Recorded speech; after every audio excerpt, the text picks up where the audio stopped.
following program contains explicit calls to political action. If you are addicted to the tax-exempt status, Randall might not be right for you. Check with your little sister. Speaking the truth when others hold their tongues. Wrestling for justice with left-wingers and crocodiles. Resisting the temptation to keep the peace at any price. The only talk show host who writes his own theme music, Randall Terry.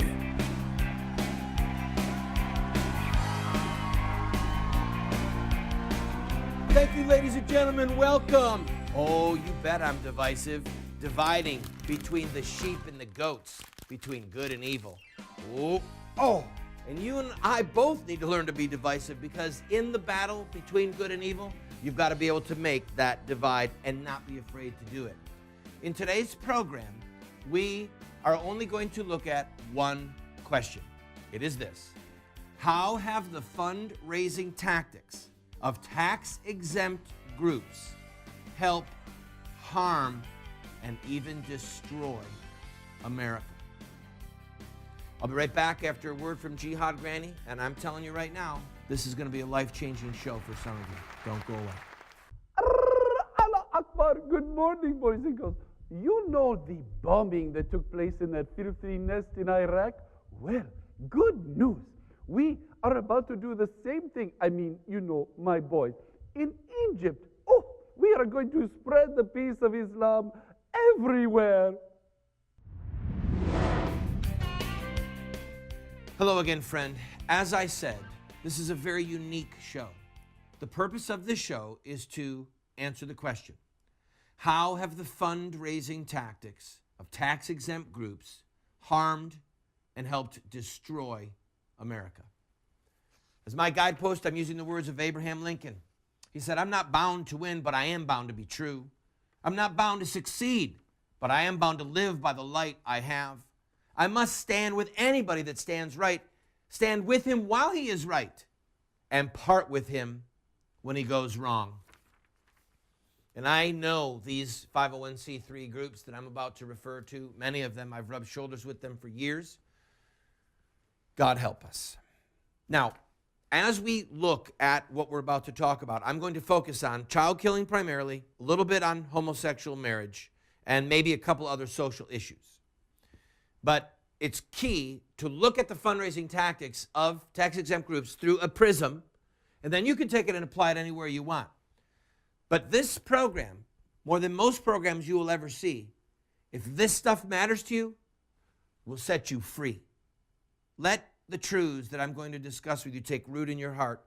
Do your own research, and then you'll see that these groups are not helping restore America, but their tactics are actually helping to destroy us. What's the goal of the pro-life movement?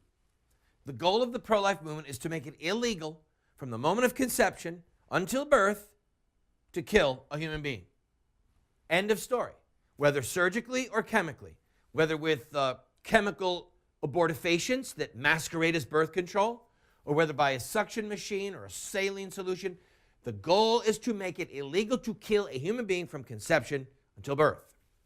The goal of the movement is not education. The goal of the movement is not to change one heart at a time. The goal of the movement is not any other thing but what I have said. Now, you might change a heart here and there along the way. You may need to educate along the way. But the goal is to make it illegal. Hear me. There was a Monday at 5 p.m. in America when it was legal to own a slave. And then a week later, at Monday at 5 p.m., it was illegal to own a slave. Hearts weren't changed. The law was changed. That is our goal in the pro-life movement. Now, a 501c3 tax-exempt group is by definition incapable of ending child killing. I'll say it again.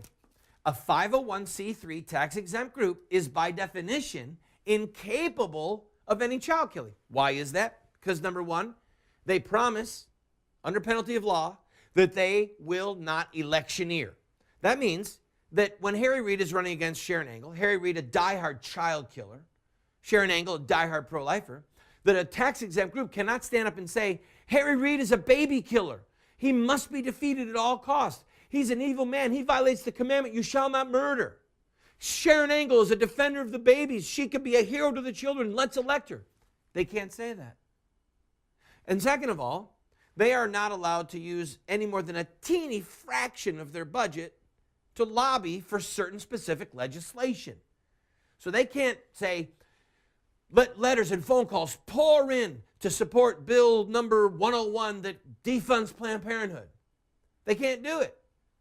Think of how many hundreds of bills they should get involved with, but their 5% or less of their total budget is permitted to be used for lobbying, to try and affect legislation. So by definition, these groups have taken themselves out of the fight. Because if we're going to make child killing illegal, you've got to get the right people in office, right, who will vote for the right bill to outlaw, just like we had the right people in office to vote to make it illegal to own a slave. End of discussion. So what are these groups doing? It's all about raising money. Before the election, I told you about a group named Priests for Life, a tax-exempt group that said we need $2 million to help impact the election. But guess what? They can't because they couldn't name names. And now they're sending out letters saying, we want to be the voice for the movement and hold their feet to the fire. Guess what? They can't. It's a fundraising ploy. It is manipulation. It is dishonest. Now listen to me. You go down through the list of people that ask you for money, and you look at the end and see if it says we're 501c3. If they are, you need to immediately start smelling a rat. When we come back from this break, I'm going to talk to you about the main ways that they are churning these huge fundraising machines. Name acquisition, polls, and the hot button fundraising on hot button issues at hot button moments. I'll be right back. One of my friends is breaking his smoking habit by sucking on an electric cigarette. It gives him a shot of nicotine with every puff. I think he's just changing brands to a brand he can smoke in the house. Moments with Moses. If you chance to come upon a bird's nest in any tree or on the ground, with young ones or eggs, and the mother sitting upon the young or upon the eggs, you shall not take the mother with the young. Welcome back to the program, friend. We're looking at how the fundraising tactics of various tax-exempt groups are harming America, harming our efforts to reform and restore this republic. Now, the most important thing that one of these groups can do is, number one, name acquisition, and then number two, right on the heels of that, is donor acquisition. They need your name if they're going to ask you to give them money. They need your phone number, or they need your email address, or your snail mail address. So they've got to acquire your name. Sometimes they'll rent it. I've rented lists before, both in snail mail and in email. I send out a letter and hope that people will give us money to help us with some battle that we're in, or order one of our video series so they can watch how to be trained for social activism. It's part of how things like this operate. Well, let me give you an illustration. Jim DeMint is the senator from South Carolina. Family Research Council, who's they're a pretty decent group. At least they've got a PAC, a political action committee, where they can fund candidates. Well, they recently sent out this letter saying, we've got to pray for Jim DeMint, and I want you to sign here and pledge that you'll pray. And they gave this letter full of hyperbole about how great Jim was and what he's under such attack, so we've got to pray for him. It was long on hype, short on details, but at the end of the day, all they wanted was your name. They need your name because they want to be able to send you letters. Now, when they get your name, all right, with an email address or a phone number or a snail mail address, why do they want your name? Number one, They want it for money. They want to be able to ask you to give to them or to their cause. Number 2, they want you to buy something from them. Or number 3, another way that they make money off your name is that they then turn around and sell your name. They rent it out, like I referred to earlier. They then will also contact you for prayer, breaking news. But here's where they really harm people. And after this, I'm going to open it up to questions here on my staff, because some of you have got questions. Here's where they harm the country. Listen to me. They give you the illusion, the falsehood, that when you get an email from them and then you pray, that you have discharged your duty on any given issue. Or they give people the illusion that gimmicks work and they matter. Like, we want a march in cyberspace or a cyber protest. A cyber protest, try and offer someone a cyber meal. They come up with these foolish, obscene gimmicks that are designed to deceive people into thinking that this actually matters. And the fruit of this is that Christian vigilance is lost. Becoming a citizen reformer is not even on your mind, because what they in effect tell us is, give us money and we'll do the job for you. If you don't send us money, we're going to have to close our doors, and who will carry on this fight? Or like the letter from Priests for Life, right now we need you to send us money so that we can unify the voice of the pro-life movement. That is obscene. They can't unify the voice of the pro-life movement because they're not being heard. They're not being heard in the secular world. They're barely being heard in the Christian ghetto. So when I said to you earlier that they are actually harming the country, the reason is this: they're disemboweling people. Rather than turning you into a citizen warrior, they're turning you into somebody that thinks, if I just cut a check to this group, I've done my duty. I've got my little membership card. All right, let's take questions. These are spontaneous. These are thought through, but I want to address this in depth. Go ahead. Wait a minute. We've got to turn the mic on. Go ahead. You mentioned tax-exempt groups, 501c3 groups, and then you mentioned raising money. Are you actually saying we should not give these groups our money? Some of them, yes. Let me be very careful but very honest. If you want to impact an election, all right, who gets elected, and you give a 501c3 group your money, you're wasting your money. All right? Number 2, if you look at groups like National Right to Life, who are not pro-life, National Right to Life, who says that abortion is not murder. Olivia Gans, the president of Right to Life, recently was in a meeting and said, abortion isn't murder, people. In other words, because it's not murder legally. I said, whoa, I said, you got to be kidding me. Murder is argued from the vantage point of God and the victim, not from the vantage point of the state and the perpetrator. Because if abortion is not murder, then you could say that killing a slave wasn't murder because it was legal, or killing a Jew if you were a Nazi wasn't murder because it was legal. No. Murder is defined by our Maker. Thou shalt not murder. And you don't argue it from the perspective of a pagan state. You argue it from the perspective of heaven and the victim. So am I saying don't give money to certain groups like National Right to Life? You bet. You'd be better off flushing your money down a toilet.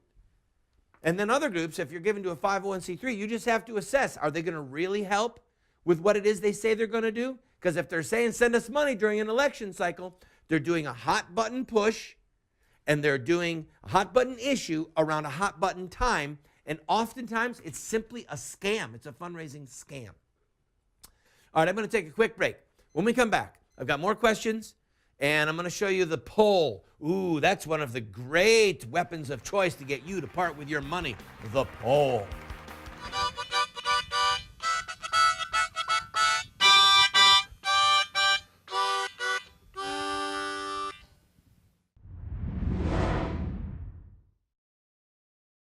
A nation without a conscience is a nation without a soul.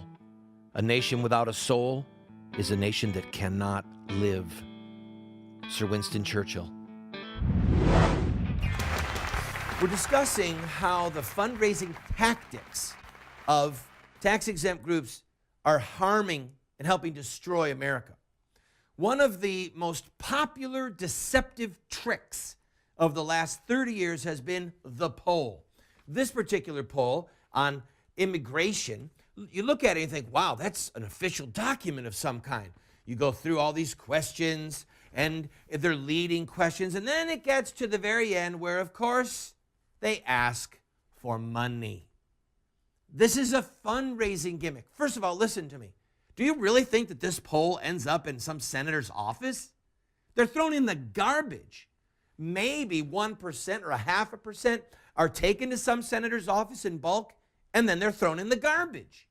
These are deceptive, and they give people who are getting them in the mail the illusion, the deceptive illusion, that this matters in American politics when it does not. If you get one of these polls in the mail, throw it in the garbage, because that's where it's going to end up anyway, and save yourself the $25 or $50 check that they're trying to get from you. All right, let's go to questions.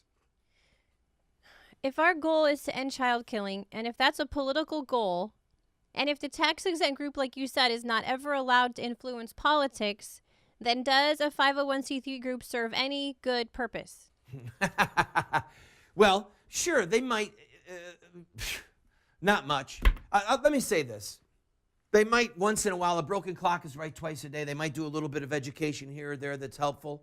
But because the end game is to outlaw child killing, why would you take on shackles that prohibit you from fighting? I believe that the 501c3 tax-exempt status is literally a deal with the devil. And I mean that in surgical precision terms.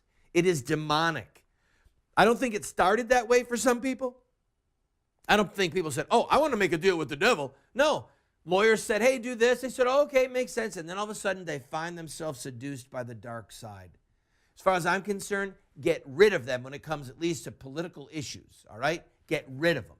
Maybe for a college, maybe for a high school or something that serves a purpose, but not in the fights that we're talking about. Next question.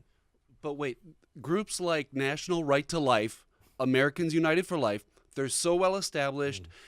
They know their way around the U.S. Capitol. They're so well connected. Shouldn't I just defer to how they know how to get things done, how their strategies? Well, first of all, their strategies are failed. They don't know how to get things done. We've got 50 million dead babies. And the very fact that they're connected and they get their pictures with these guys is a part of the seduction that they're under. They're not prevailing in the battles because they want access to these men, when what they should be doing is putting the fear of God in them. Look at the Tea Party. Look at the Tea Party. The Tea Party is not made up of professionals. They don't know their way around. And they've scared, and I say this in quotes, the hell out of these politicians.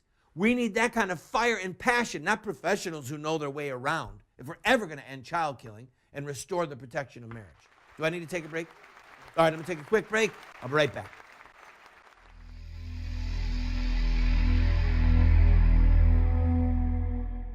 The Lord is at your right hand. He will shatter kings on the day of his wrath.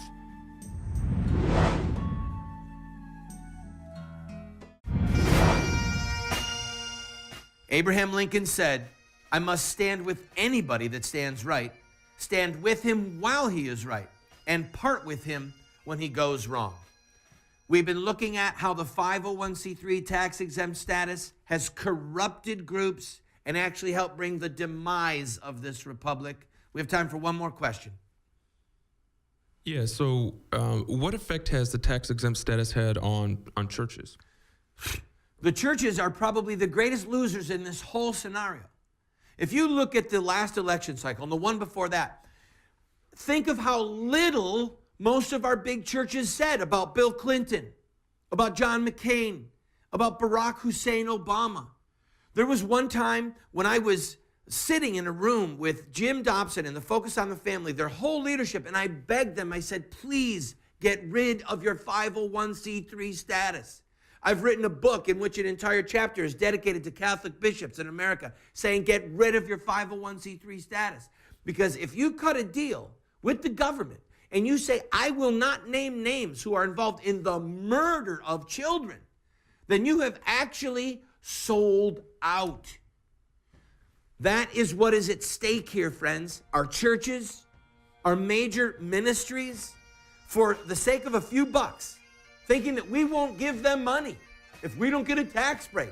For the sake of a few bucks, they have taken on this deal with the devil, and they have said, I will not talk about these issues.